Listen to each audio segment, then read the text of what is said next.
Alors bonjour à tous, ici c'est le Master Teacher Serein. Alors devriez-vous avoir des enfants au Japon? Si vous en avez déjà, vous les ramenez ici avec vous. Ou bien devriez-vous faire des enfants ici au Japon? Pour répondre à cette question, je vais d'abord définir les réalités du terrain. Comment ça se passe ici? Est-ce que c'est difficile? Est-ce que c'est facile?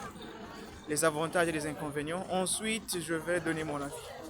Déjà pour commencer, il faut comprendre que généralement parlant, euh, quand vous avez besoin d'avoir des enfants, besoin de faire des enfants, il faut minimum prévoir 2 ans. Du fait que quand vous allez enceinter, la dame va forcément arrêter de travailler à partir de 6 mois.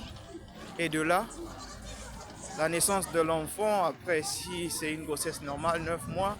Et après, il faut attendre au moins 8 mois, une année, même plus que ça. D'aucuns attendre jusqu'à 2 ans pour envoyer l'enfant à l'école, même 3 ans, d'autres jusqu'à 6 ans. Parce que au Japon, par exemple, l'école maternelle n'est pas obligatoire. Donc l'école commence à partir de l'école primaire, à 6 ans. Donc déjà, il faut avoir assez d'épargne pour s'engager dans cette affaire-là d'avoir des enfants. Les enfants, quand on prenait les Africains, on pense que les enfants, c'est forcément une joie, c'est une richesse. Oui, oui, en termes de culture. Mais la réalité du terrain nous démontre que les enfants, ce sont des charges. Les enfants, c'est pas forcément un jeu. Il faut être préparé. Donc, on va avancer un peu sur la réalité du terrain ici au Japon, comment ça se passe avec les enfants. Mais il faut comprendre une chose, déjà que ici au Japon, ils ont un problème de taux de naissance qui a chuté. Et donc, la majorité des jeunes gens ne veulent plus avoir des enfants à cause de tout ça.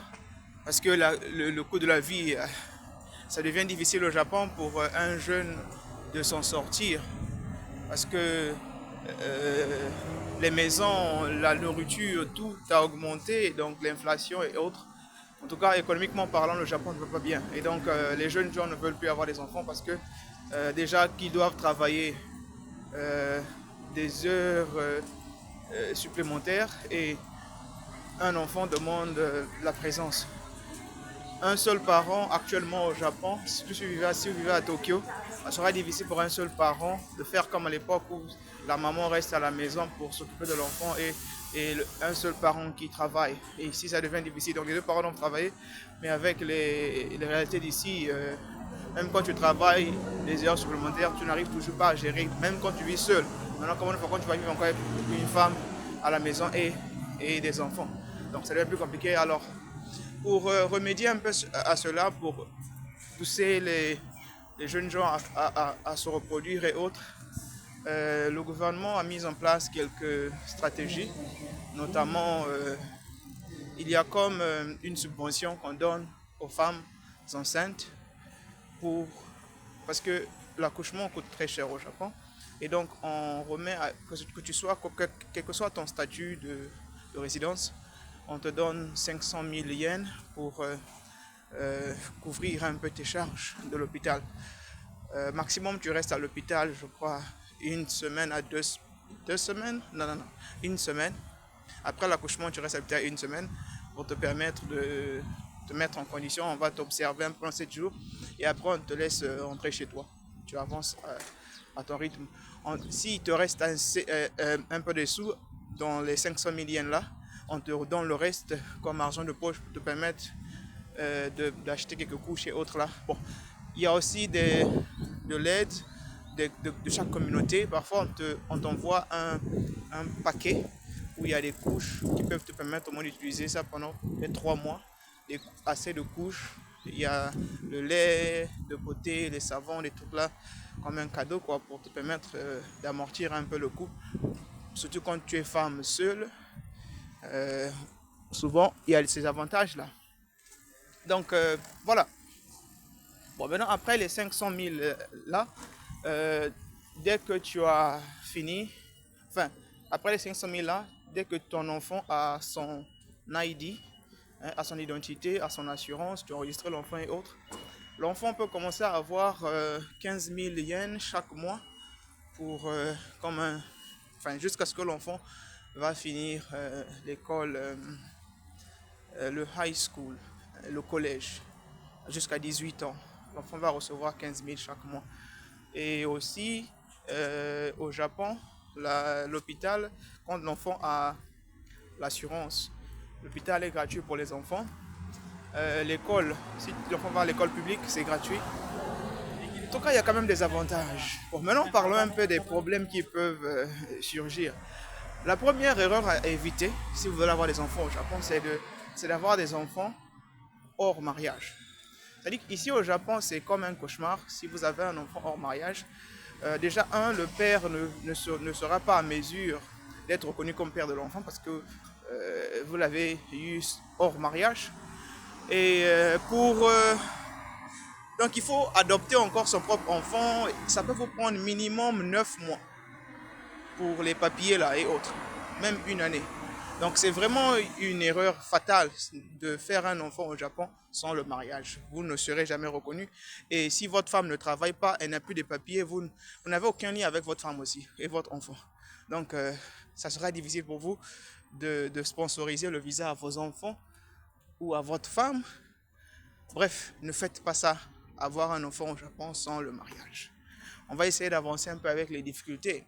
Alors, vous allez remarquer qu'ici au Japon, pour les Japonais, souvent c'est la grand-mère, c'est la grand-mère souvent qui s'occupe de l'enfant.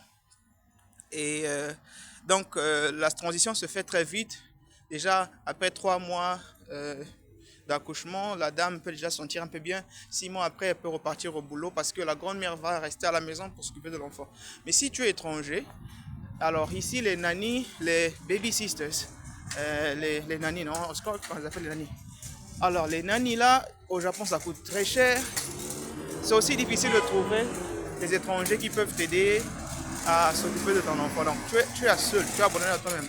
Il n'y a pas d'option de grande mère qui va venir vous aider à la maison et autres. Là. Donc, c'est chaud. Hein, de ce côté-là, déjà, c'est compliqué.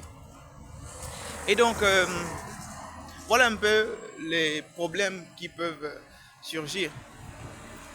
Bon, maintenant, s'il faut répondre à la question de savoir si vous devriez avoir des enfants au Japon, mon avis personnel est tel que, euh, vous savez, pour nous les Africains, on a ce devoir-là, surtout pour le nom, de léguer notre nom, d'encadrer. On a ce devoir-là de... c'est quand même une joie de vivre. Hein. Des pays, surtout à l'étranger, ici, un pays comme le Japon, qui est vraiment un pays où tu es carrément seul. Si tu as ta famille et que vous avez la même vision, vraiment c'est une joie. Parce que tout peut arriver, mais vous savez, ensemble, on est plus fort. Et donc, c'est aussi mieux d'encadrer son propre enfant soi-même. Donc, tu vis avec ton enfant, tu lui montres la réalité de la vie. C'est une beauté. Vraiment, c'est un privilège d'avoir un enfant. Parce que moi, personnellement, moi, je suis enseignant et j'ai vu beaucoup des enfants grandir devant moi. Et donc, ça me ferait plaisir de faire grandir mes propres enfants aussi moi-même. Et donc, de ce côté-là, oui, c'est vraiment une très bonne chose. Maintenant, de l'autre côté, c'est est-ce qu'on est capable de donner à ces enfants-là le meilleur, mieux que ce que nous avons reçu. Vraiment, de ce côté-là, c'est difficile parce que c'est comme je vous ai dit, un seul parent qui travaille au Japon, ça devient compliqué pour s'occuper de l'enfant. Et donc, il faut chercher des vases et moyens pour trouver l'équilibre. Ça peut te prendre minimum 3 ans, 2 ans. Ça dépend de ta stratégie. Maintenant, personnellement parlant, si tu as une bonne femme qui réellement comprend ta douleur et qui sait aussi qu'après les enfants, vous aurez une vie. Parce que même à l'étranger, si les enfants de l'étranger, souvent, moi je parle de ceux-là qui sont africains, parce qu'il y en a aussi qui vont se marier avec des japonaises. Et puis bon, quand tu te maries déjà avec un japonais ou bien une japonaise, l'enfant là ne t'appartient pas forcément. L'enfant là n'aura aucun lien avec même ton pays. À un certain niveau, ils ne voudront jamais rentrer au pays ou bien ils ne voudront jamais t'assister.